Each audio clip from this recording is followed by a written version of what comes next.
Assalamualaikum warahmatullahi wabarakatuh. Bismillahirrahmanirrahim. Alhamdulillahi rabbil alamin. Nahmadullah ta'ala wa nashkuruh wa nusalli wa nusallimu ala sayyidina Muhammadin alladhi ballagha ar-risalah wa adda al-amanah wa nasaha al-ummah hatta atahu al-yaqin wa ala alihi wa sahbihi ajma'in.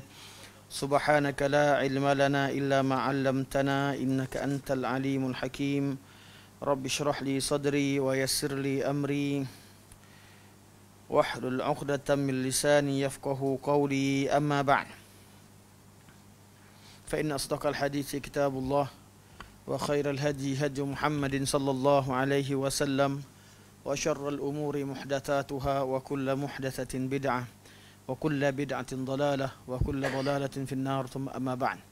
Pertamanya saya merafakkan syukur kepada Allah Subhanahu Wa Taala di atas taufiknya dapat meneruskan kuliah pada malam ini, dan saya mohon berterima kasih sebelum minta maaf, terima kasih kepada sahabat-sahabat yang masih setia menunggu Dewan Baitul Salam. Barakallahu fikum. Dan juga terima kasih kepada sahabat-sahabat Baitul Rahmah, terutama kepada Ustaz Muiz, mungkin sedang menonton yang tolong. Zaman sekarang zaman kejap hujan, kejap tak hujan. Jadi bila kita buka lampu masa waktu hujan sampai tempat tak hujan tak ingat. Sama datang. Alhamdulillah, barakallahu. Daripada rumah dia, daripada Gombak datang tadi. Alhamdulillah. Jadi anak keluar daripada rumah pun dah 9.30 lebih, dah 9.36. Allah isi. Alhamdulillah khair. Nasihat tu nasihat. Barakallahu fiik. Okey. Saya akan call anak tak sempat dalam kereta. Tak sempat nak jawab dia. Saya akan jawab balik dah. Cuma nak letak waste jauh jangan, memang tak boleh nak usik. Tak ada. Masya-Allah. Okey, kita sambung pada muka surat 154. Cuma kita ada janji pada minggu lepas. Saya dah ingatkan, itu berkaitan dengan iman. Bila kita membincangkan tentang bab wilayah, wali, seseorang itu mendapat hak wilayah, hak kewalian sesama Muslim, iaitu kita membantu, cinta, kasih sayang dan setia antara satu sama lain dalam perkara ma'ruf. Syaratnya adalah, syarat kewalian itu adalah adanya keimanan, atau asas kepada kewalian adalah keimanan, dan syaratnya adalah mutaba'ah. Nanti saya akan komen minggu depan, insyaAllah kita buat satu kelas khas untuk bincangkan tentang bab wali, perbandingannya dengan mafhum dalam ahli sunnah dan mafhum dalam kesufian yang silap, dan beberapa perkara berkaitan isu-isu berbangkit kita akan alihkan ke minggu depan. Minggu ini kita habiskan bab wali. Bila bincangkan bab wali, syarat wali ataupun ta'rif wali ialah Allah sebutkan alladzina amanu wa kanu yattaqun, orang yang beriman dan orang yang bertakwa. Jadi tiap-tiap orang beriman ada hak, dia mempunyai sebahagian daripada kewalian. Tiap-tiap orang beriman mempunyai sebahagian daripada kewalian. Kadar imannya itu yang menentukan kadar kewaliannya sisi Allah Subhanahu wa Ta'ala. Allah akan jaga pelihara walinya. Dan wali yang paling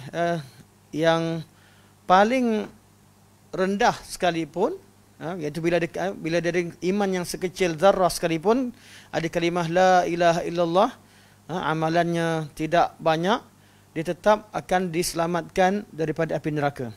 Ini yang orang yang paling last keluar dari syurga, Allah tetap selamatkan dia. Inilah kadar kewalian yang paling sedikit. Dengan iman yang paling lemah, sebesar zarrah sekalipun, Allah akan pelihara dia daripada api neraka. Orang yang beriman, tiap-tiap orang beriman mereka adalah waliullah. Cuma kedudukan mereka berbeza-beza. Iman tidak sama antara satu sama lain. Ini yang akan kita bincang pada hari ini. Dan bila bincangkan tentang bab iman dan takrifnya, bincang bab wali dan takrifnya ialah berkaitan dengan keimanan, kaitan rapat, atau kita katakan bahawa asas kepada kewalian itu adalah keimanan, maka tidak terlepas daripada kita perlu membincangkan tajuk iman yang kita dah bincangkan sebelum ini. Iman.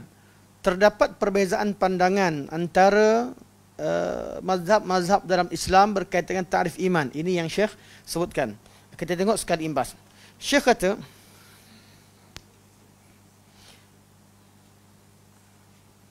wa yajtami'u fil mu'mini wilayatun min wajhin wa adawatun min wajhin. Seorang mukmin itu boleh mempunyai sifat kewalian pada setengah perkara, dan ada sifat adawah, kita perlu jaga dia pada satu bab, dan kita juga perlu bermusuh dengan dia dengan setengah perkara yang lain. Kita bukan musuh pada orang, tapi musuh kepada tahap ketaatan dan juga ke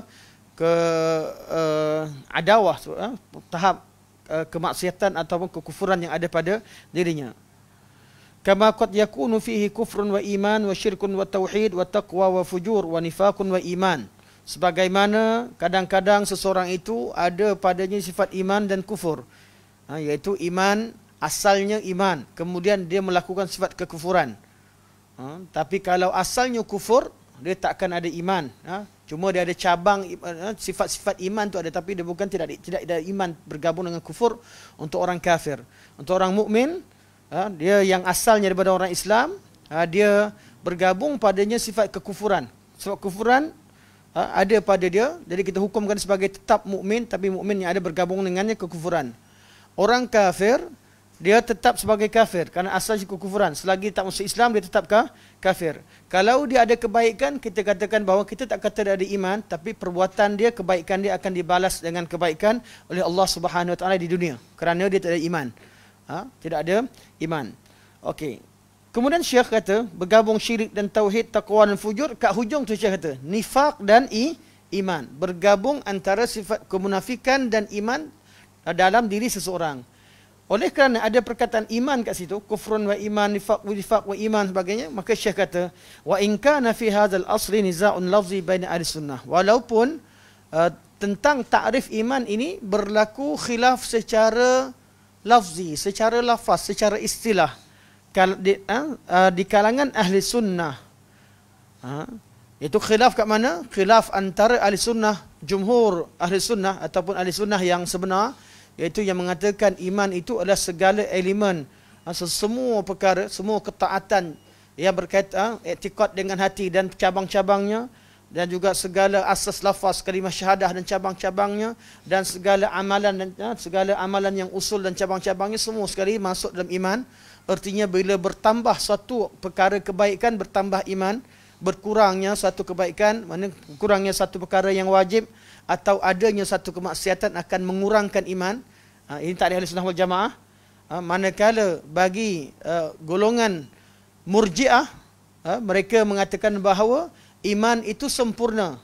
Bila siapa dah beriman, dia tidak akan jadi orang kafir dan tak boleh dikatakan dia beriman. Takrif yang kata iman ni hanya iman itu sempurna ialah Murji'ah. Berbeza Khawarij. Khawarij kata iman itu sama juga satu je. Dan mereka sepakat antara Murji'ah dengan Khawarij, dua je, iman ke kufur. Khawarij kata kufur.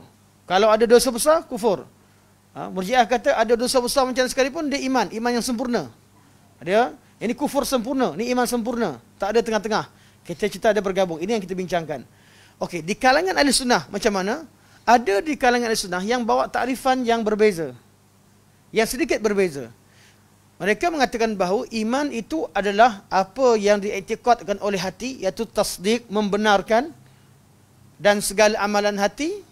Begitu juga iman adalah ikrar dengan lisan. Dia tak sebutkan amalan anggota. Amalan-amalan anggota, solat, zakat, puasa dan seterusnya, semua amalan, baca Quran dan sebagainya. Man ikrar itu hanya kalimah la ilaha illallah. Ikrar ini maksudkan hanya kalimah la ilaha illallah. Mana dia ucap kalimah la ilaha illallah, dan dia yakin dengan kalimah tersebut, dia sebagai orang Islam, seorang mukmin yang sempurna imannya. Macam mana dengan amalan? Amalan-amalannya malah mereka khilaf dalam amalan hati. Katakanlah mereka bersama dengan secara zahirnya hati yang dimaksudkan adalah tasdik, membenarkan lafaz yang disebutkan adalah kalimah la ilaha illallah. Selain daripada itu, bacaan zikir, bacaan yang lain dikira ini tak termasuk bab iman. Begitu juga amalan selepas bertasdik, selepas membenarkan dan mempercayai agama Allah Subhanahu wa taala, beriman artinya percaya dan yakin dengan ajaran Allah. Amalan hati seperti taqwa, seperti khauf, raja, mahabbah, rida, syukur dan sebagainya, kata mereka ini tak termasuk iman. Tapi adakah perlu? Ada kesan atau tidak? Ini beza antara golongan golongan ahli sunnah yang kata begini dengan golongan murji'ah. Murji'ah kata amal tak perlu. Mana panggil murji'ah mahdah, dia kata amalan tidak perlu. Okay. Kata golongan ahli sunnah kata perlu, wajib. Mana tak perlu? Cuma dia tak masuk tarikh iman. Dia bukan daripada iman, tapi dia tetap wajib. Dan meninggalkan perkara yang wajib adalah haram. Dia tetap akan, kalau dia buat benda kebajikan, dia dapat pahala. Kalau dia buat perkara kejahatan, dia akan dapat dosa. Dan dia akan boleh dimasukkan ke syurga atau ke neraka.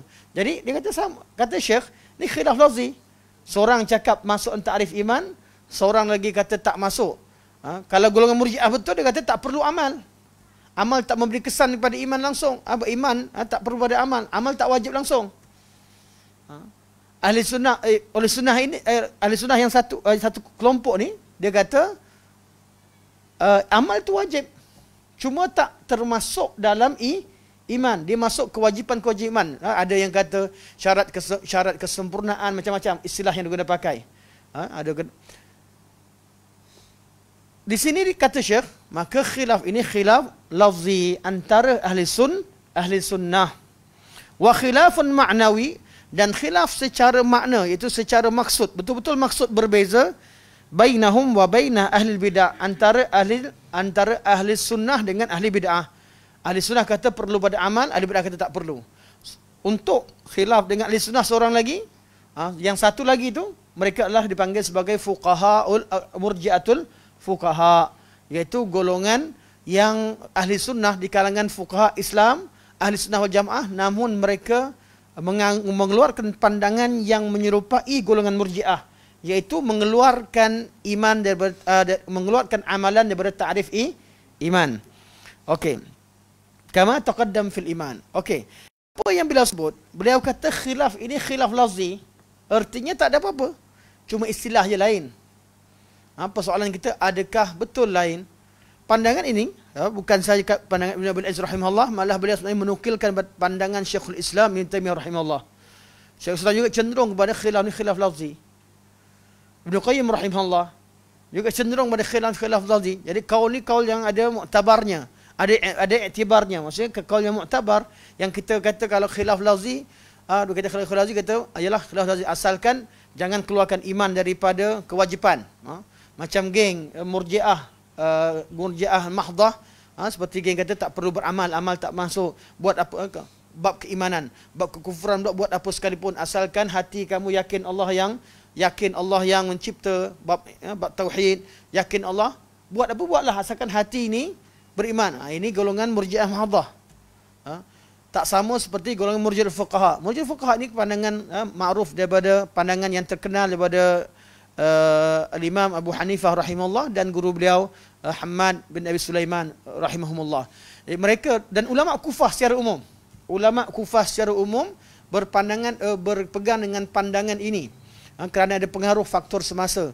Bila golongan Khawarij sebelah sana dan sebagainya, ada pengaruh isu ini memainkan peranan dalam mempengaruhi pandangan seseorang, isu setempat. Okay. Bila tengok pada masalah ini, kata Syekhul Islam, kata Imam Abil Izz, khilaf ni khilaf lafzi. Namun ulama yang datang selepasnya, malah ulama sebelumnya, mana khilaf sebelumnya memang khilaf banyak dah. Cuma kesimpulan yang dibuat oleh Syekhul Islam dan juga Ibn Abil Izz, kata khilaf ni khilaf lafzi. Kalau kita tengok balik pandangan ulama sebelumnya dan selepasnya, kita tengok mereka khilaf sungguh, bergaduh sungguh, bukan lafzi. Kalau sekadar lafzi, mereka takkan berdebat takkan membincangkannya dengan detail. Tak adalah kitab rudud yang begitu dahsyat dan mereka terlalu fokus pada masalah ta'rif iman. Ta'rif ni bukan dia memberi kesan kepada apa? Kepada kefahaman dan mafhum kita. Salah ta'rif, salahlah. Salahlah masalah selepasnya. Okay. Bila kita kaji, tengok pandangan-pandangan ulama, kita dapati bahawa khilaf ini, kita tengok qaul khilaf. Kata khilaf lafzi, Syekh Ibn Abil Izz rahimahullah, bila bawakan dua alasan. Atau dua tu bergabung jadi satu. Alasan beliau itu sama ada ahli sunnah, ahlul hadis dan juga al-fuqaha secara umum, atau golongan yang dinamakan sebagai murji'atul fuqaha atau ahli sunnah yang mengatakan qaul murji'ah. Bukan kita kata mereka terkeluar jadi ahli murji'ah, tidak. Mereka golongan fuqaha yang mengeluarkan qaul yang menyerupai irja'. Kedua-dua kelompok ni di kalangan ahli sunnah, tetap kita kata mereka adalah ahli sunnah wal jamaah. Cuma pandangan mereka mengeluarkan pandangan yang hampir serupa dengan ahli bid'ah. Hampir serupa dengan golongan murji'ah. Kata Syekh, kila ta'ifaini yaqulun al-a'malu wajibah. So, dua-dua kumpulan, ini saya ambil nota yang belakang. Dia kata dua-dua kumpulan kata amal itu wajib. Dan diberi pahala dan berhak untuk mendapat syurga. Dan orang yang tinggalkan amal itu adalah haram, berdosa dan berhak dimasukkan ke dalam neraka. Bukan sama macam golongan murji'ah yang lain. Okey, kata beliau lafzi. Okey. Manakala pandangan ulama muhakkikin yang kemudian yang mentahqiqkan perkara dalam masalah ini, mereka mengatakan bahawa khilaf ini bukan saja lafzi, tapi khilaf ada kesannya kepada praktikal dalam masalah akidah. Pertama, khilaf yang dibawa oleh golongan murji'atul fuqaha, mereka mengeluarkan pandangan yang menyelisihi ayat-ayat Quran dan hadis Nabi sallallahu alaihi wasallam. Dalam Quran menamakan amalan sebagai amal. Quran menamakan amal sebagai iman. Amalan-amalan dikatakan sebagai iman dalam Al-Quranul Karim, dalam hadis Nabi sallallahu alaihi wasallam. Hadis yang kita bacalah hadis syu'abul iman, cabang-cabang iman. Antara iman yang maksudkan adalah buang duri di jalanan, itu kan amalan. Lepas itu berkaitan dengan albir dan juga iman, apakah ta'rif iman? Maka Nabi jawab dengan ayat laisal birra an tawallu walakinnal birra man amana billah wal yaumil akhir, sampai akhir ayat yang kita dah baca sebelum ini. Semua amalan-amalan. Jadi sama khilaf, bukan khilaf yang bukan lafzi, tapi dia bukan berbeza sesama ahli sunnah, malah mereka berbeza dengan Al-Quran dan hadis Nabi SAW. Hadis Nabi kata, amalan itu sebahagian daripada iman, tetapi mereka kata amalan bukan sebahagian daripada iman. Jadi khilaf bukan dengan sesama ahli sunnah, tapi dia bercanggah dengan nas Al-Quran dan sunnah itu sendiri. Ini pertama, dengan dalil-dalil yang pernah kita belajar. Yang kedua, kata-kata mereka membuka jalan kepada golongan murji'ah yang melampau, golongan murji'ah sebenar. Oleh kerana mereka kata amalan tak termasuk dalam iman, sampai sekarang golongan murji'ah ketika mereka mengatakan bahawa amalan tak penting, amalan tak termasuk iman, mereka menggunakan kalam daripada ulama-ulama Kufah untuk membuktikan bahawa tak perlu beramal dan amal tak termasuk dalam iman. Sampai sekarang diguna pakai.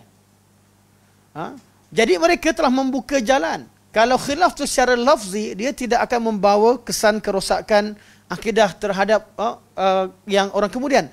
Mereka tak ada masalah. Mereka keluarkan pandangan dan pandangan mereka jelas. Mereka tidak mengeluarkan amal. Tetapi pandangan mereka menyebabkan membuka jalan pada golongan murji'atul ghullat, murji'ah yang melampau, untuk mengiyakan pandangan mereka kerana mereka boleh beristidlal dengan kalam imam. Dan masalah ini bukan sikit, banyak masalah. Masalah khilaf kita, golongan ahli bid'ah, mereka akan mengambil mana-mana qaul ulama. Maksudnya mereka jadi orang yang paling peka terhadap qaul ulama. Sama macam hadis. Kalau hadis-hadis yang mereka boleh kata pada masa awal mereka kata tak berhujah dengan hadis ahad, tak terima hadis semua, ini bab asal. Tapi bila jumpa hadis sokong mereka sikit je, walaupun hadis dhaif, mereka akan ambil dan guna. Tapi hadis tu dhaif. Sebab tu kita berjaga-jaga dapat hadis dhaif. Hadis dhaif yang menyalahi usul perlu ditolak. Hadis dhaif yang tidak menyanggahi usul itu yang boleh diamalkan dalam syarat yang diletakkan oleh ulama-ulama hadis. Ketika beramal dengan hadis dhaif, tak boleh amal hadis dhaif yang bercanggah ataupun kalau bab ibadah yang bawa usul baru, bawa amalan baru yang tak ada dalam sunnah, tak boleh. Amal hadis pada hanya bab targhib dan tarhib. Bab cerita tentang pahala bolehlah. Tapi amalan tu memang dah sedia ada. Dah ada usulnya dalam syarak. Itu bab amalan. Bab akidah sama juga. Satu amalan yang, satu akidah yang, hadis yang dhaif tak boleh bawa akidah yang baru. Tapi kalau hadis sebagai istishhad terhadap suatu perkara yang sabit dalam Al-Quran dan Sunnah, sebab tu kita temukan hadis-hadis dhaif dalam kitab Al-Imam Al-Lalikai rahimahullah. Kita jumpa dan hatta dalam kitab Al-Imam Ad-Darimi ketika berhujah dengan Al-Marisi dan sebagainya. Memang ada hadis dhaif, tetapi bukan dijadikan sebagai hujah. Itu hanya dibawakan kemudian selepas dibawakan hujah Al-Quran, Sunnah, Nabi yang sahih, baru diletakkan hadis-hadis dhaif sebagai hujah. Mereka gunakan hadis dhaif bukan kerana iktimad tapi kerana i'tibar. I'tibar artinya untuk kuatkan lagi hujah. Mana hadis yang sahih ada, hadis yang mutawatir secara maknawi ada, yang sahih ada, dan hadis yang macam mana sampai hadis dhaif pun ada. Begitu maksudnya. Hadis dhaif pun menyokong pandangan ini, tak ada masalah pada suatu ketika dahulu. Jadi pandangan golongan fuqaha, murji'atul fuqaha telah membuka jalan kepada golongan murji'ah sebenar. Iaitu yang bermasalah akidah, yang kata amal tak perlu. Ketiga, pandangan mereka telah membuka jalan kepada golongan fusaq, pelaku bid'ah. Kerana rentetan daripada mereka kata iman itu hanya tasdiq, membenarkan, dan tasdiq itu tidak bertambah dan berkurang. Keyakinan mana kurang mana bertambah. Yakin kata mereka tak berkurang dan tak bertambah. Amalan yang dilakukan itu tidak menambahkan iman. Maksiat yang dilakukan itu tidak mengurangkan iman atau tidak mengeluarkan seorang daripada Islam langsung secara mutlak. Akhirnya golongan fasik kata apa? Iman saya sama dengan iman Abu Bakar. Iman saya sama dengan Jibril, Mikail, sebab kami sama-sama yakin pada Allah. Kalaulah iman itu hanya berkeyakinan saja, maka orang yang buat maksiat menjadi sekalipun, yang penting kami yakin. Iman kan keyakinan, amalan tidak menambahkan iman, tidak kurangkan iman. Yang buat akidah kita tak perlu. Bab ni kita kata tak tambah iman, tak kurang iman. Jadi muncullah golongan fusaq, golongan ahli maksiat yang mendakwa iman mereka sama seperti iman Abu Bakar. Dan mereka tidak peduli dengan hadis, tak peduli dengan ayat Quran, kerana mereka ahli ahwa. Memang mereka nak hawa nafsu mereka didokong oleh mana-mana hadis, walaupun secara isyarah, walaupun secara takwil yang jauh, yang penting sokong pandangan mereka. Mereka tak dengar lagi lah hadis yang Nabi kata la wazina iman Abi Bakrin bi imani ahli al-ard la rajih. Kalau ditimbang iman Abu Bakar dengan seluruh manusia di atas muka bumi ini dengan nota kecuali nabi-nabi dan rasul-rasul, kerana beliau adalah siddiq, sudah pasti iman Abu Bakar lebih berat daripada penduduk bumi. Okay. Jadi iman Abu Bakar melebihi iman orang lain. Mereka tak peduli iman kami sama iman Abu Bakar, iman kami sama dengan iman Umar, iman kami sama dengan iman Jibril, Mikail. Sebab iman itu kan percaya, tak percaya. Mereka bawalah kalam Imam Abu Hanifah, kalam Imam Hamad, kemudian bawa kata, korang nak kata, korang nak keluarkan Abu Hanifah daripada Al-Sunnah ke? Dia mula bawa. Masa itulah dia gugut. Siapa nak kata Abu Hanifah ni murji'ah? Siapa nak kata dia bukan Ahli-Sunnah wal Jamaah? Ini perangai bid'ah, ahli bid'ah. Dia akan gunakan sentimen di situ. Dan ini saya tengok pada penceramah Arab. Saya nak sebut nama pun nantilah kat belakang nak tanya siapa. Kita boleh buka video tengok. Dia guna style yang macam mana yang Syekh sebut dalam kitab. Masyayikh yang sebut yang sejak pada kitab dahulu mereka akan gunakan ada sahaja satu pandangan begini mereka jadikan alasan untuk berhujah dengannya. Dan sampai sekarang tak ada orang yang kemukakan pandangan sebagaimana yang mereka kemukakan. Kebanyakan yang belakang memang golongan Murji'atul Ghullat yang menggunakan yang berhujah dengan pandangan golongan Murji'atul Fuqaha. Mana golongan Ahli Sunnah yang mengeluarkan pandangan seperti golongan Murji'ah. Yang keempat, kesan daripada khilaf tersebut adalah masalah istisna iman. Oleh kerana mereka kata iman itu cuma satu, tak bertambah dan berkurang, dan iman itu cuma satu, dan iman artinya percaya dan yakin. Kita tak boleh kata ana mukmin insya-Allah. Saya beriman. Orang kata, adakah kamu seorang beriman? Insya-Allah saya seorang beriman. Kafir kau. Kenapa boleh kata insya-Allah? Maksudnya kamu ragu dengan iman? Dia mula. Sebab iman cuma satu je. Percaya je. Kalau kata insya-Allah artinya kamu pun ragu dengan kepercayaan kamu. Sedangkan Ahlussunnah wal Jamaah mengatakan bahawa iman insya-Allah kita memang beriman. Tetapi iman kan banyak level. Iman kan mana seorang mukmin dengan secara mutlak artinya iman yang sempurna. Kita nak dapat sempurna, mungkin kita tak sempurna tapi kita insya-Allah. Dan seterusnya. Mana ada perbezaan, ada kesan daripada khilaf tersebut bukan secara lafzi. Dan yang paling besar sekali yang pertamalah pandangan mereka mukhalafah dengan ayat Al-Quran dan sunnah Rasulullah sallallahu alaihi wasallam. Okey, kemudian di akhir, di perenggan akhir. Kalau kita tengok di kitab terjemahan kita ada pada muka surat 154.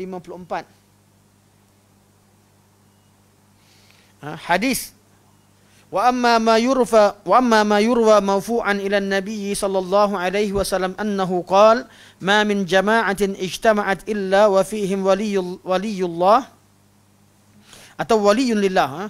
Ma min jama'atin ijtama'at illa wa fihim waliyun lillah. Tidak ada satu kelompok manusia di mana-mana tempat kecuali ada di kalangan mereka waliullah, atau digunakan oleh golongan sufi sebagai wali kawasan. Tiap-tiap satu kawasan yang ada penduduk mesti ada seorang wali. Mana wali kawasan yang wali mana ada kumpulan mana-mana di kalangan mereka ada wali. Sama ada mereka sedar ataupun tidak. Lepas tu sambungan yang disebutkan walaupun hadisnya sampai di situ tapi disebutkan dalam setengah lafaz kitab-kitab kesufian mereka kata lahum yadruna bihi wala huwa yadri bi nafsihi. Mereka sendiri orang awam tak kenal siapa wali di kalangan mereka. Dan kadang-kadang wali itu pun tak tahu bahawa diri dia adalah seorang wali. Setiap kawasan ada wali. Dengan takrifan wali, kalau golongan sufi wali arti wali kewalian yang ada karamah yang difahami dengan seperti sakti itulah yang apa dimasukkan oleh golongan sufi yang akan kita bincangkan pada pertemuan akan datang. Yang penting hadis ini kata Syekh fala asla lahu, tak ditemukan dalam mana-mana sumber. Ada hadis yang sahih, hasan, dhaif. Mana dhaif dan hadis maudhu' palsu. Kenapa maudhu'? Sebab ada sanad tapi sanad dia mengandungi perawi yang dusta. Ada hadis la aslalahu, memang tak jumpa kat mana-mana sumber, tiba-tiba ada je. Memang tak ada sanad langsung. Pakcik-pakcik cerita ni hadis Nabi ni. Dia langsung tak ada sanad. Kebanyakan hadis yang ada zaman kita hadis palsu ialah la aslalahu, yang tidak ada asal. Dan soalan-soalan beginilah yang memeningkan ustaz-ustaz. Kalau yang keluarkan sumber, ustaz boleh pergi cek kitab-kitab perawi ni macam mana, saya tengok satu-satu. Tapi kalau tiba-tiba tiap-tiap hari ada hadis baru. Jadi kaedah orang kata la aslalahu, tak pernah ditemukan dalam kitab usul hadis. Tak ada kitab usul hadis. Malah tak ditemukan dalam kitab-kitab tafsir yang muktabar. Sedang kitab hadis kita temukan dalam kitab tafsir seperti Tabari sebagainya. Kitab-kitab yang ada. Tapi ulama yang kemudian seperti Imam Baihaqi, Tabrani sebagainya dah kumpulkan dah. Mereka dah kumpulkan. Jadi sebelum terciptanya bidang hadis al-mawdu'at, Hadis-hadis yang ada kat kitab tafsir pun mereka dah cari selongkar, masukkan juga. Sebab tu banyak al-mawdu'at, mawdu'at berlaku kemudian. Kalau tak ditemukan, langsung la aslalahu, hukumnya seperti hadis palsu, malah lebih teruk. Kecuali la aslalahu, bila dikatakan aku tidak temukan, berkemungkinan, mana ada setengah hadis ulama kata la aslalahu dengan jazam. Memang tak ada sumber ni. Sebab apa? Tak jumpa kat mana-mana buku, isi dia bertentangan dengan Al-Quran dan sunnah Nabi SAW. Confirm la aslalahu. Perkara yang tak pernah sebutkan. Benda yang sepatut, kalau ada isinya, ada, contohnya ada pahala tertentu. Sedangkan, contoh berkaitan kelebihan qada qadar. Ada kelebihan yang luar biasa. Sedangkan buku berkaitan qada qadar, ulama dari dulu tulis berpuluh-puluh buku. Takkan mereka tak jumpa? Tiba-tiba hadis yang tak ada sumber, ada kelebihan tersebut. La aslalahu. Tapi setengah daripada hadis yang disebutkan, ramai ulama kata tak pernah jumpa. Tapi makna dia nak kata tak ada, takut tak jumpa. Jadi ramai di kalangan ahli bid'ah, mereka nak kita kategorikan semua hadis kepada kategori tadi, yang mana kita tak berani hukum. Sedangkan banyak hadis yang terkumpul padanya segala tanda-tanda kepalsuan. Kemudian tak ada sanad, tak ada sumber. Hadis begini, hadis yang tidak nilai. Kalau hadis tidak ada sumber dan maknanya ada kemungkinan betul, kategori mana? Sama macam kategori palsu. Cuma dia terbuka kepada tak boleh diamalkan. Pihak yang beramal dengannya yang perlu buktikan bahawa kami dah jumpa sumber. Bukan dia bagi kerja pada kita pula. Dia buat hadis baru, kau cari sumber. Sahih ke tak sahih? Dia buat hadis baru. Kau ulama hadis je, pakar hadis je, PhD hadis. Tengok hadis, sahih tak sahih? Bila kata tak sahih, kau tak jumpa lagi. Baru belajar 12 tahun dah mengaku hadis tak ada. Awak yang bawa hadis, awaklah yang bawa sumber. Kenapa kita sibuk pergi kerja ulama sunnah nak pergi cek kepalsuan yang mereka bawa? Kalau mereka golongan yang berhujah dengan hadis, sudah pasti mereka bawakan berserta dengan rujukan. Baru mereka amal. Kalau mereka sendiri tak jumpa rujukan, mereka amal. Artinya memang mereka tak kisah pun tentang kesahihan hadis. Malah mereka ada usul. Ada usul bahawa amalan tak perlu sabit, tak perlu ada hadis pun boleh buat. Bid'ah yang asal kena sangka baik, bid'ah yang baik. Itulah usul yang mereka pegang sebenarnya. Ada hadis satu kelebihan. Tak ada hadis tak apa.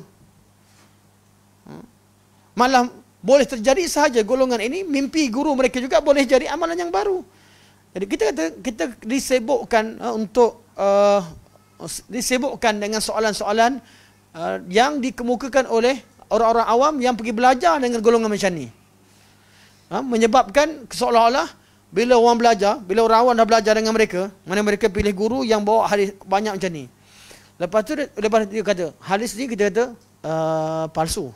Hadis ni tak ada sumber. Hadis ni dhaif. Last sekali kata apa? Apa ni ustaz, semua dhaif? Apa ni ustaz? Sepatutnya Sahih Bukhari kan ada, dah baca? Sahih Muslim kan ada, dah baca?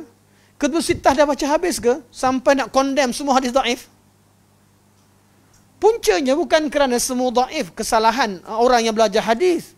Puncanya sejak pada awal anda memulakan langkah yang salah.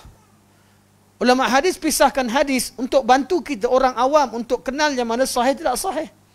Sepatutnya kitalah yang melangkah dengan memilih kitab yang sahih. Mulakan dengan kitab yang sahih. Sebab tu ulama bagikan cadangan. Imam Nawawi buatkan hadis Arba'in Nawawi yang memang semua sahih.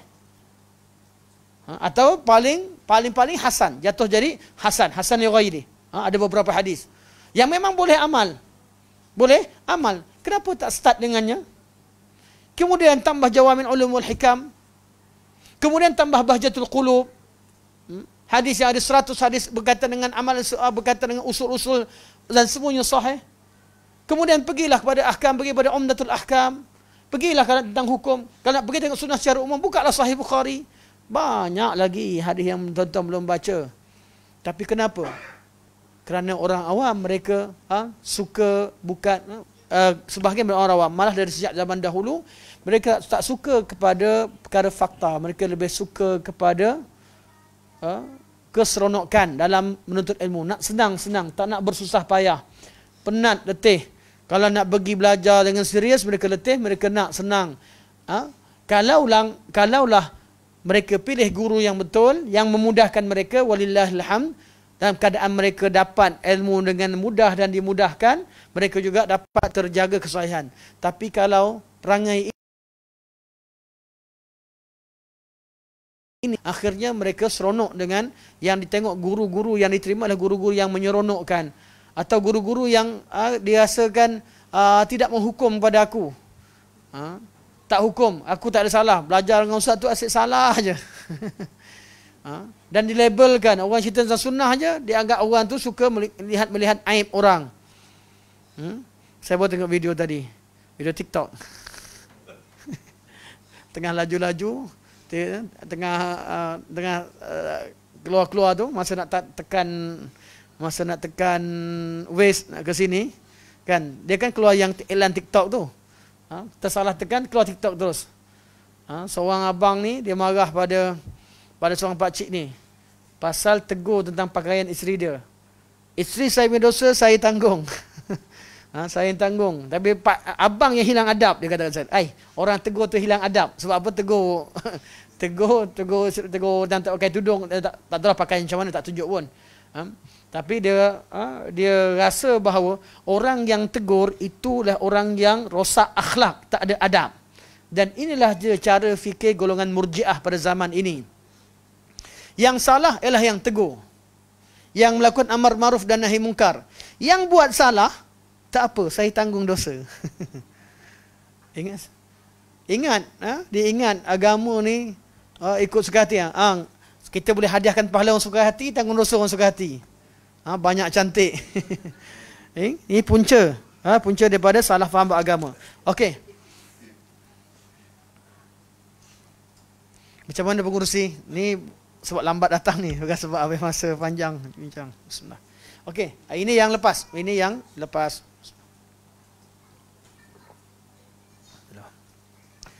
Sampai pukul berapa kita boleh ni? Boleh? Boleh pukul 11? Boleh ya?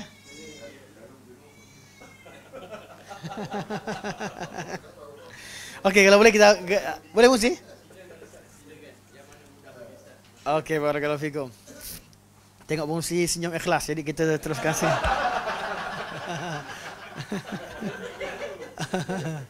Okey. Jadi kita sambung sikit sifat-sifat wali. Bahagian-bahagian wali kita masuk dalam sikit, insya-Allah. Nak baca sekali imbas je, dan mudah faham insya-Allah. Jadi kata Syekh, Syekh masuk tentang orang-orang yang beriman. Wa amma awliyaullahil kamilun. Okey, kita tengok bahasa Melayu terus.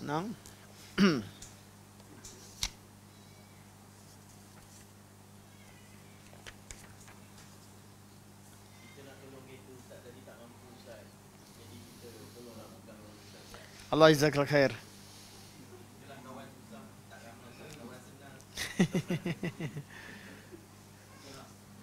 Okey, tengok muka surat 155.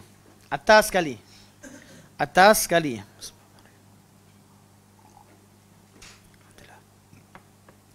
Para wali Allah yang sebenar adalah yang disebut dalam firman Allah Subhanahu wa taala, "Ala inna awliya Allah la khaufun 'alaihim wa la hum yahzanun, alladzina amanu wa kanu yattaqun, lahumul busyra fil hayatid dunya wa fil akhirah, la tabdila li kalimatillah, dzalika huwal fawzul 'azim." Ketahuilah bahawa wali-wali Allah tiada ketakutan bagi mereka, tiada kesedihan bagi mereka, dan mereka tidak bersedih, iaitu orang-orang yang beriman dan orang-orang yang bertakwa. Bagi mereka berita gembira di kehidupan dunia dan di akhirat. Tidak ada ganti bagi kalimah-kalimah Allah. Itulah janji yang itulah dia kejayaan yang agung. Atau kejayaan yang besar. Okey, ini yang berkaitan dengan wali yang mempunyai sifat iman dan takwa yang sempurna. Kemudian sifat takwa itu didetailkan dalam ayat yang lain, dan banyak ayat lah. Ini salah satu daripada ayat yang sama dibawakan oleh Syekh, iaitu ayat surah Baqarah ayat 177. yang menyebutkan 10 sifat ketakwaan. Laisal birru an tuwallu wujuhakum qibala al-masyriq wal maghrib. Tidaklah perkara albir, iaitu kebaikan yang level tinggi itu ataupun iman, ialah dengan memalingkan wajahmu ke arah timur ataupun barat. Kerana ia berkaitan dengan ayat ni asal berkaitan dengan ayat kiblat. Bila kaum Yahudi mempertikaikan solat orang-orang yang telah meninggal dunia ketika menghadap ke arah Baitul Maqdis sebelum ditukarkan kiblat ke Makkah Al-Mukarramah. Allah kata ketakwaan bukan pada tempat timur dan barat dan arah mana sekalipun, milik Allah Subhanahu wa taala. Yang penting taat pada Allah, ikut perintah Allah. Itu ayat. Kemudian Allah kata walakinnal birra, akan tetapi keimanan yang sebenar, iaitu kebaikan yang sebenar, man amana billah. Ini sifat pertama. Beriman dengan Allah. Wal yaumil akhir, yang kedua, beriman dan hari akhirat. Wal malaikah, yang ketiga, beriman dengan malaikah. Wal kitab, dan beriman dengan kitab. Wan nabiyyin, beriman dengan nabi-nabi. Ada 5 rukun iman: Allah, hari akhirat, malaikat, kitab dan nabi. Okey. Qada qadar masuk mana? Beriman dengan hari kiamat. Qada qadar termasuk dalam bab iman dengan hari kiamat. Kita bincangkan sebelum ini. Kalau mereka sebut rukun iman itu ada 5, rukun Islam ada 5, iman yang 5 artinya qada qadar masuk dalam beriman hari kiamat. Cuma Allah, Nabi detailkan lagi dalam hadis Jibril, Nabi sebut yang ke-6, qada dan qadar, iaitu pecahan daripada iman dengan hari akhirat. Okey. Wa atal mala ala hubbihi dzawil qurba wal yatama wal masakin wa ibnas sabil was-sa'ilin wa fir riqab. Dan mereka yang memberikan harta yang mereka cinta kepada golongan berikut: keluarga terdekat, anak yatim, orang miskin, orang yang di tengah perjalanan yang putus bekalan, orang yang meminta dan golongan hamba. Ini semua 6 golongan ni, 1, 2, 3, 4, 5, 6 golongan ini dapat sedekah. Iaitu orang yang sedekah betul-betul sedekah tak pilih bulu. Semua orang dibagi. Orang-orang yang berhak. Ini tahap iman. Dalam bab iman, semua iman sempurna. Allah kata iman dia sempurna terhadap semua rukun iman. Bab amalan dia buat dengan sebaik-baiknya. Sedekah betul-betul sedekah. Orang yang dekat, orang yang anak yatim, orang miskin, abdus sabil, artinya dia bagi. Sebelum dia bagi, dia kenal. Ramai orang kaya, dia tak kisah. Dia bukan jahat. Kalau orang pergi, dia minta bagi. Tapi orang yang tidak ada, tak makan, tak minum, yang jalan, dia tak kisah, tak hirau. Kadang-kadang perangai tak kisah pun satu benda yang menandakan bahawa mereka tidak sensitif dan kurang sifat dalam bab memberi. Mereka tunggu orang tak minta. Sedangkan dalam pemberian ada pemberian untuk orang meminta, untuk orang yang tidak meminta. Yang penting mereka miskin, berhajat, keluarga terdekat, anak yatim dan sebagainya.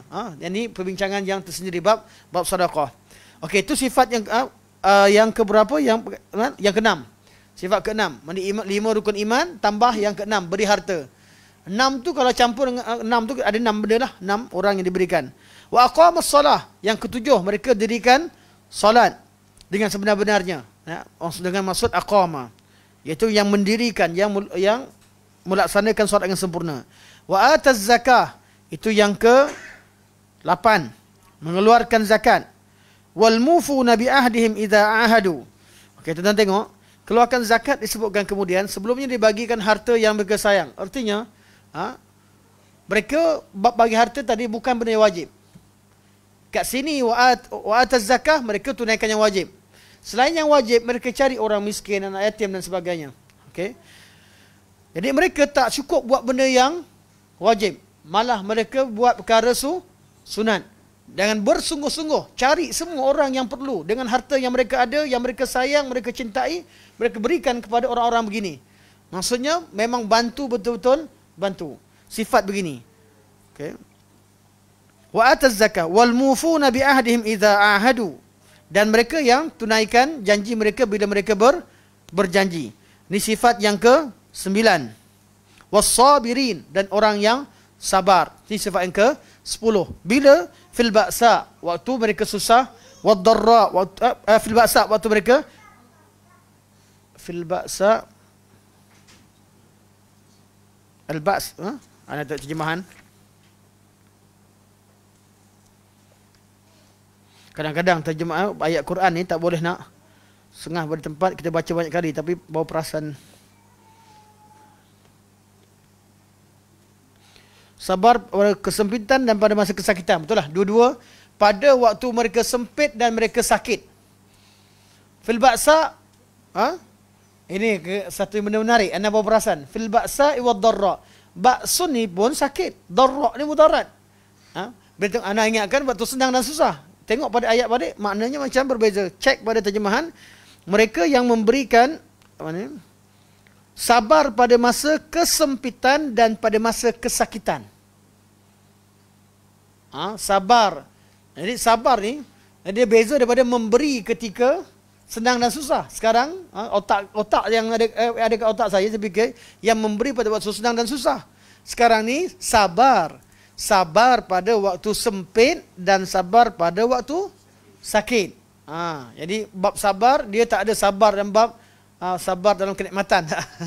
Dia sabar ketika sakit dan sabar ketika sempit. Okey. Wasabirina fil ba'sa'i wad dharra wa hinal ba's, dan sabar ketika berhadapan dengan al-ba's, berhadapan dengan kesusahan. Ini mesti ayat ni cantik. Mesti kena cek secara semula, kita akan temukan tafsirannya. Dan anda bagi makna secara umumnya, ni sifat yang begini, sifat yang betul-betul sempurna dengan ayat-ayat, dengan susunan ayat. Jadi maksud Allah bagikan sifat yang paling sempurna. Ulaika allazina sadaqu, mereka lah orang-orang yang betul-betul sadiq, iaitu bersifat siddiq, yang betul-betul beriman dengan Allah dengan sebenar-benarnya. Wa ulaika humul muttaqun, dan mereka itu orang bertakwa. Ini dah takrif takwa sebenar. Okey. Bawa balik kepada semua orang. Berapa orang yang sifat macam ni? Yang sempurna, bab sedekah paling sempurna. Cari orang miskin, anak yatim, orang susah, cari semua, semua cari, semua ada. Bab sabar tak ada. Waktu susah pun dia sabar, waktu dia sakit pun sabar. Waktu apa lagi? Apa yang datang antara ba'sa dengan darra. Confirm itu tafsirannya. Cuma detail perincian yang perlu kita rujuk. Bab sabar pun level sabar paling tinggi. Bab sedekah level sedekah paling tinggi. Buat semua benda yang wajib. Benda yang sunat dibuat. Kalau benda ni sifatnya ulaika humul ladzina sadaqu wa ulaika humul muttaqun. Mereka ni lah orang betul-betul beriman dan bertakwa. Inilah dia, kata Syekh, inilah dia sifat mukmin yang sempurna iman. Tapi balik pada kita, pernah tak marah? Pernah tak rasa tidak, pernah tak kita tak sabar dengan kesakitan? Pernah tak mengamuk kat rumah, sakit gigi? Mengamuk seorang-seorang, tumbuk sana sini semua kali. Rasa? Okey. Yang keluarkan kata-kata yang tidak elok, waktu sempit, waktu susah, baru masuk tol. Anak semalam masuk tol, kan, tak perasan. Tak perasan duit tu kurang. Jarang adalah berlaku, tapi sudah lama tak berlaku. Tengah-tengah yakinnya nak laju, kereta belakang laju belakang. Oh, happy lah kereta laju. Baru keluar bengkel. Rasa okey kan. Sampai ya, baki kurang.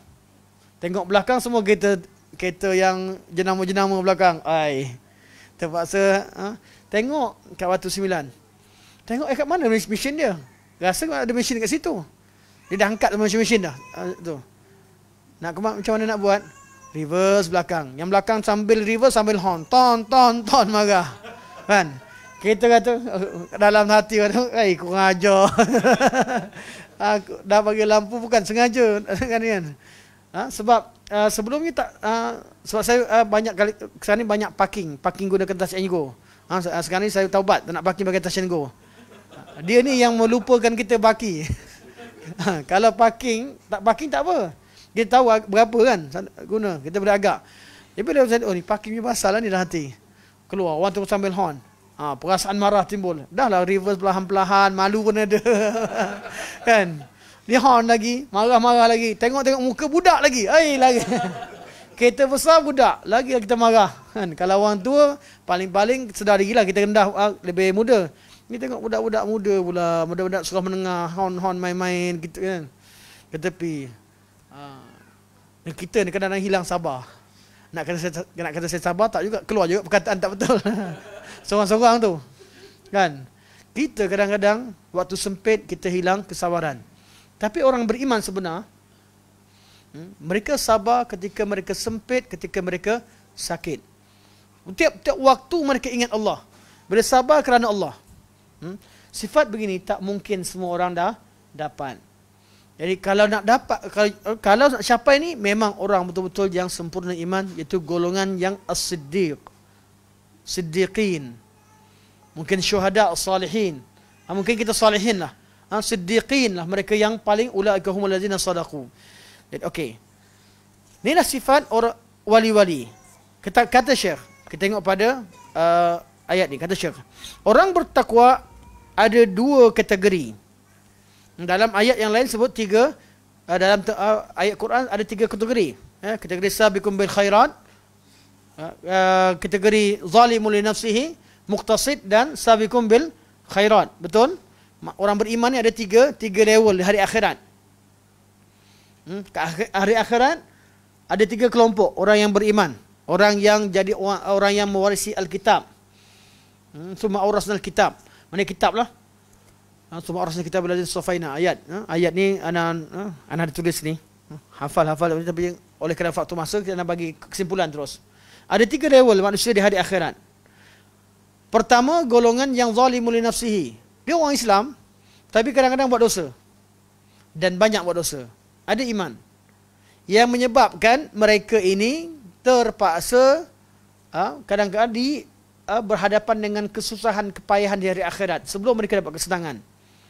Sama ada mereka diberikan syafaat di mahsyar kemudian selamat masuk ke syurga kerana dosa-dosa mereka tapi dapat syafaat tertentu, ataupun mereka terpaksa ke neraka, dihantar ke neraka dahulu sebelum ke syurga.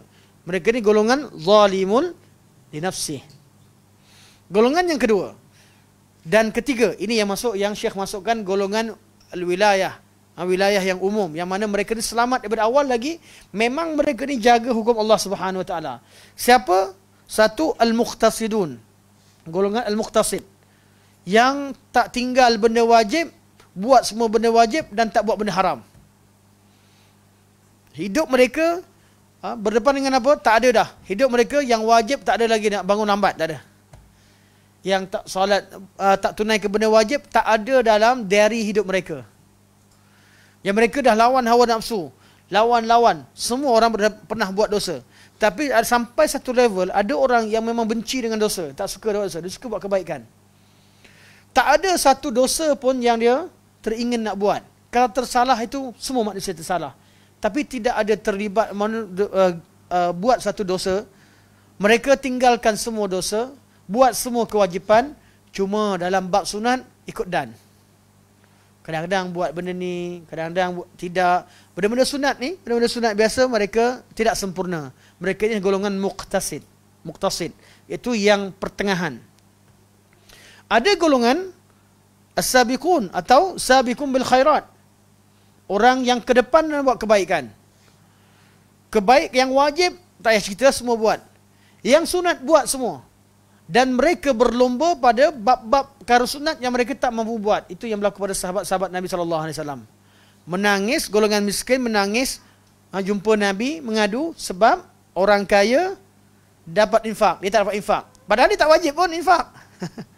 Ada orang miskin wajib infak. Kisah mereka tukar pakaian dengan suami isteri. Dah kahwin sekalipun ada satu pakaian. Duduk kat rumah betul-betul, kat dalam kawasan ni, abang keluar dulu. Sambil kerja nak cari modal untuk beli pakaian. Dan mereka tidak meminta-minta. Ini satu perkara yang baik pada setengah orang. Mereka miskin sampai tahap bertukar pakaian dengan suami isteri. Bukanlah tak ada pakaian langsung, tapi bukan pakaian sempurna yang untuk keluar. Maksud bertukar pakaian artinya tidak ada pakaian yang sempurna untuk keluar rumah. Mana rumah adalah pakaian compang-camping, pakaian sebagainya. Tapi nak keluar rumah, tak sesuai. Terpaksa ganti satu pakaian yang sempurna untuk tutup keluar rumah. Okay. Jadi, keadaan mereka begini. Adakah mereka wajib? Tak. Tapi mereka ni pergi menangis. Yang tu yang kahwin, yang tak sempat kahwin, yang datang ke Masjid Nabawi ramai yang tidur di kalangan ahli suffah. Mereka inilah yang pergi pada Nabi sallallahu alaihi wasallam mengadu, ya Rasulullah, dhahaba al-quduru bil ujur. Orang kaya ni dah banyak pahala. Solat macam kami, baca Quran, buat amal macam kami, tapi bila mereka bab sedekah, bab jihad, mereka ada benda yang disedekahkan, kami tak mampu. Menangis. Hanya kerana tidak mampu buat amalan sunat yang memang tak wajib pada mereka. Ni level sabiqum bil khairat. Orang yang ke depan melakukan kebaikan. Level ni, level 2 ni. Mereka ni tak fikir lagi bab kewajipan. Wajib yang semua dah buat dah. Mereka risau, sunat pula semua buat. Apa yang mereka tak mampu buat, itulah yang mereka lomba. Berlomba-lomba untuk dapatkan apa yang mereka tak mampu buat. Ini golongan sabiqum bil khairat. Itu bab amalan. Bab maksiat, memang mereka tinggalkan segala-galanya yang haram, malah yang makruh, apa saja. Malah sahabat Nabi, kalau Nabi larang mereka satu perkara, walaupun perkara itu perkara yang harus pada asalnya, tapi Nabi larang, mereka nak beramal dengannya. Sebagian sahabat Nabi kata jangan minta tolong dengan orang. Mereka sampai jatuh tongkat sekalipun, mereka turun, tak nak, walaupun ada orang. Kita terjatuh pen, kawan hujung ambilkan, terima kasih. Mereka tak. Terjatuh kayu cemeti untuk naik unta. Jatuh, jangan ambil. Ini pesan Rasulullah, aku nak amalkan. Turun unta turun, ambil semula, naik. Sebab tak nak ambil, tak nak meminta kepada manusia. Jangan meminta kepada manusia, walaupun dalam bab pertolongan yang ringkas. Ni sifat mereka. Apa yang Nabi larang, tinggalkan semua. Malah Abdullah bin Amr ketika nak minta puasa lebih, sampai Nabi kata kalau nak puasa sangat, Islam kata juga puasa Nabi Daud, sehari puasa sehari tinggal. Sampai ketua tak larat. Amal memang kuat, tapi sampai usia terlalu tua, kata alangkah baiknya aku tidak minta dengan Nabi dulu. Islam ni agama rahmat, tetapi bila kata aku tetap dan beramal dengannya, walaupun penat, letih, aku tak nak tinggalkan satu amalan yang Nabi pernah ajarkan pada aku. Ini level sahabat. Ulaika humul ladzina sadaqu. Level kita kat mana? Jadi level berbeza. Maka level tersebut ada 3 bahagian. Golongan yang ada siapa sahaja yang buat dosa, yang rasa diri dia masih bergelumang, ada dosa yang dibuat, ada perkara kewajipan yang tinggalkan, tahulah kita kategori mana. Kategori zalimun li nafsihi, yang berdepan dengan hisab, berdepan dengan azab, berdepan dengan perkara hanya mengharapkan rahmat Allah Subhanahu wa taala. Golongan kedua, golongan yang buat kewajipan, seperti seorang Arab, dia kata Islam dan iman apakah kebaikan? Dia kata Nabi ajar rukun Islam. Dia kata tu saja ke tu? Dia pegang, ni je aku pegang, aku tak nak buat yang lain. Ni golongan muqtasid. Dan terakhir sekali golongan sabiqum bil khairat. Inilah dia secara ringkas. Dan hadis terakhir yang kita baca, yang menjadi dalil di sini,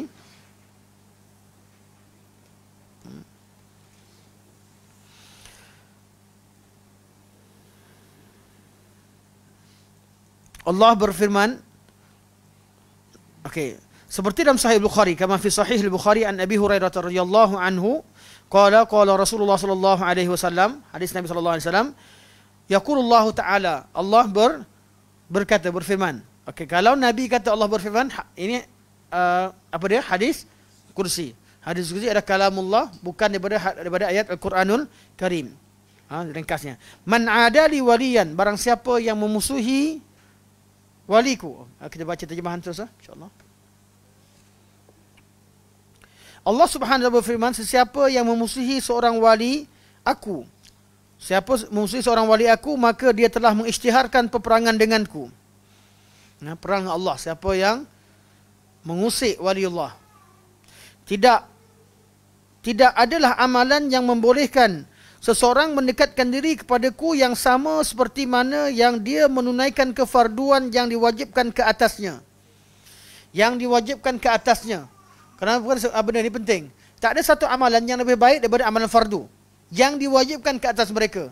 Sekarang ni kita ke bulan Ramadan, kita akan temu ramai banyak ustaz-ustaz yang kemukakan nasihat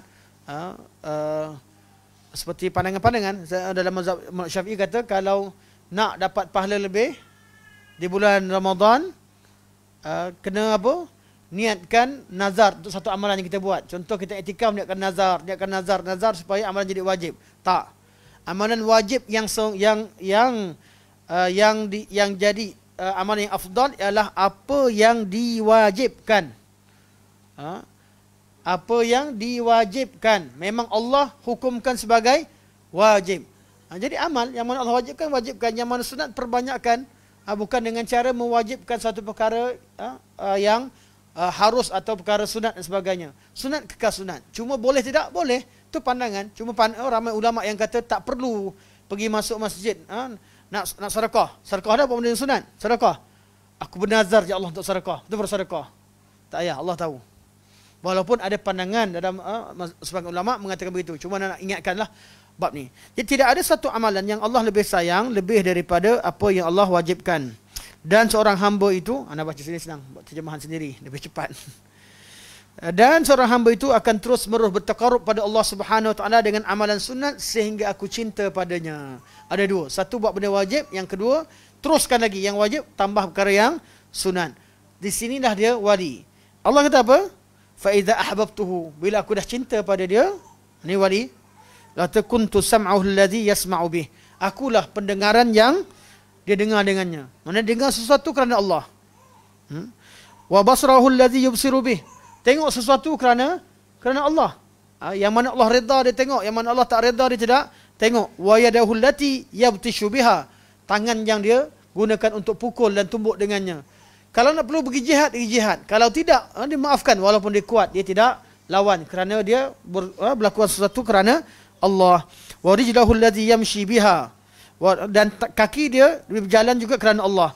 Wala in sa'alani, kalau dia minta pada aku, la'utiyannah, aku akan beri pada dia. Wala in ista'adani la'u'idhannah, kalau dia minta berlindung pada aku akan berikan perlindungan. Wa ma taraddadtu fihi syai'in ana fa'iluhu taraddudi an qabdi nafsi 'abdil mu'min. Ni lafaz dalam Sahih Bukhari, lafaz ni. Dan tidak ada satu benda yang aku teragak lebih daripada aku mencabut nyawa seorang hamba yang mukmin. Makna teragak di sini bukan bererti teragak dalam erti kata seorang manusia dan seorang hamba. Taraddud di sini perlu difaham dengan siyak, faham dengan konteks ayat ini. Allah cinta dan sayang. Allah kata tidak ada satu perkara yang aku teragak lebih daripada aku mencabut nyawa orang yang aku cinta. Maksudnya Allah cinta. Bukan teragak-agak yang ada pada manusia. Manusia teragak sebab kejahilan, ketidakmampuan dan ketakutan. Teragak-agak. Allah SWT sebut di sini taraddudi, dia adalah dalam bab fi'il. Kita belajar asma, ada berapa bab? Dalam bab berkaitan Allah ada 4 sifat, 4 benda, betul? Yang paling ketat sekali bab asma, nama Allah. Nama Allah mesti sebiji macam Allah sebut. Tak boleh nak reka-reka nama bagi Allah. Okay, nama Allah. Contoh nama Allah As-Sami'. Memang Allah sebut wa huwas Sami'ul Alim. Memang Allah sebut nama tu baru kita sebut. Yang lebih longgar daripada nama, apa dia? Sifat. Semua nama Allah mengandungi sifat. Tidak semua sifat itu mengandungi nama. Boleh dikatakan dengan Allah bernama dengannya. Sifat lebih longgar berbanding dengan nama. Walaupun sama-sama tauqifi, Allah tetapkan. Tapi lebih ketat bab nama berbanding bab sifat. Sifat berbanding dengan af'al, perbuatan Allah, perbuatan lebih longgar berbanding dengan sifat. Semua sifat mengandungi perbuatan Allah dan tidak semua perbuatan Allah yang boleh disifatkan kepada Allah Subhanahu wa Ta'ala. Contoh sekarang Allah kata Allah tidak ada benda yang teragak lebih daripada mencabut nyawa seorang mukmin. Kita tak ada kata sifat Allah teragak-agak. Tidak. Ini dalam pengajian bab asma sifat. Dan lebih longgar daripada sifat adalah khabar anillah, cerita tentang Allah. Cerita-cerita tentang Allah Subhanahu wa Ta'ala, tentang kekuasaan Allah sebagainya. Cerita dan kisah ataupun kita bercakap tentang Allah Subhanahu wa Ta'ala, adalah lebih ringan berbanding kita menceritakan tentang perbuatan Allah Subhanahu wa taala. Di bab 4 sifat, asma, sifat, af'al dan khabar anillah, kita perlu bezakan antara level tahap tauqifiyah yang dimaksudkan dalam bab ini. Kalau cerita tentang ahli kalam, ada silap daripada awal hingga akhir lah. 4. Nama Allah yang tak ada nama, tak nama, yang bukan sifat Allah tak sifat. Sini kecelaruan berlaku. Okay? Jadi ringan. Kalau cerita tentang Allah secara biasa, tak katakan tu sifat Allah, tak kata tu perbuatan Allah, kita hanya cerita macam biasa, terangkan, kita boleh guna bahasa apa sekalipun. Secara umumnya, bila kita menterjemahkan asma, nama-nama Allah, sifat-sifat Allah, kita sebenarnya sedang berada dalam level yang keempat, iaitu kita bercerita tentang Allah Subhanahu wa taala. Kalau kata Allah bersemayam, tu apa dia? Kita cerita tentang sifat Allah. Bersemayam itu cerita tentang makna istiwa. Betul tak betul tu, bincanglah makna. Tak boleh kata, istiwa, kamu kata bersemayam, murtad. Ni tak betul, salah akidah. Tak, bincanglah, cari perkataan yang betul. Sebab dia bukan mengubah makna istiwa. Istiwa ada bahasa Arab. Cuma terjemahannya itu khabar anillah. Jelas? Bab terjemahan. Tapi kita yakin istiwa bahasa Arab yang asal, artinya Allah berada di atas singgasananya, di atas arasnya, kita faham seperti asal. Iktikad kita terhadap makna yang terkandung dalam nama Allah yang asal, itulah dia akidah yang kita perlu pertahankan. Manakala perkataan dalam ulasan, kadang-kadang orang yang ulas salah letak perkataan. Contoh, arwah, ataupun kata Tuan Guru Nik Aziz pernah sebut tentang Allah Kedebek apa? Qahar, Allah Samsing. Okey. Bukan beliau maksudkan Allah Samsing yang tak. Dalam mengulas makna Al-Qahhar, Al-Jabbar sebagainya, kadang-kadang cari perkataan bahasa Melayu yang nak cari yang sesuai. Mungkin bahasa itu sesuai untuk orang Kelantan setengah tempat, tapi tak sesuai untuk orang luar. Jadi dalam memaknakan tu khabar anillah, bab sifat khabar anillah. Jadi kita tak boleh nak salah, salah akidah diteruk ni semua segini sebab ni. Tak. Syekh Tuan Guru sedang mensyarahkan makna Al-Jabbar, Al-Qahhar. Jadi kita kata tu khabar anillah. Terjemahan terhadap ke bahasa lain termasuk khabar anillah. Tapi kalimah asal yang Allah gunakan dengan makna yang terkandung padanya, itu yang kita isbatkan sesuai dengan bab asma, sesuai dengan bab sifat, sesuai dengan bab af'al dan sesuai dengan bab khabar yang ada dalam Al-Quran dan sunnah Nabi SAW. Okey. Manakala seterusnya anda rasa kita boleh faham, insya-Allah minggu depan kita boleh sambung terus nanti pada bab pada tajuk berkaitan dengan tak, kita ambil dulu cerita tentang ulas tentang wali. InsyaAllah tolong ingatkan Alex sekali, insyaAllah ingat tentang wali, insyaAllah. Barakallahu fikum, jazakum khairan. Sampai sini saja 11.15. Rasa kali kedua, pernah sekali macam ni dulu, lama dah. 11.15. Terima kasih yang ada di Dewan dan terima kasih yang ada kat rumah, yang dah tertidur di depan. Terima kasih semua sekali. Barakallahu fikum, jazakum khairan. Okey, insyaAllah. Tak ada tidur sini. Ana masukkan yang kat rumah. Biasa yang tidur kat rumah buka ni dia sambil dengar sambil mengantuk. Yang kat Dewan insya-Allah tidak. Okey, insya-Allah terima kasih banyak-banyak. Barakallahu fikum, jazakum khairan. Semoga Allah terima segala kebaikan, ampunkan segala kelemahan. Subhanakallahumma wa bihamdika asyhadu an la ilaha illa anta astaghfiruka wa atubu ilaik. Wa sallallahu alaihi wasallam Muhammad wa ala alihi wa sahbihi wa baraka wa sallam. Walhamdulillahirabbil alamin. Wassalamu alaikum warahmatullahi wabarakatuh.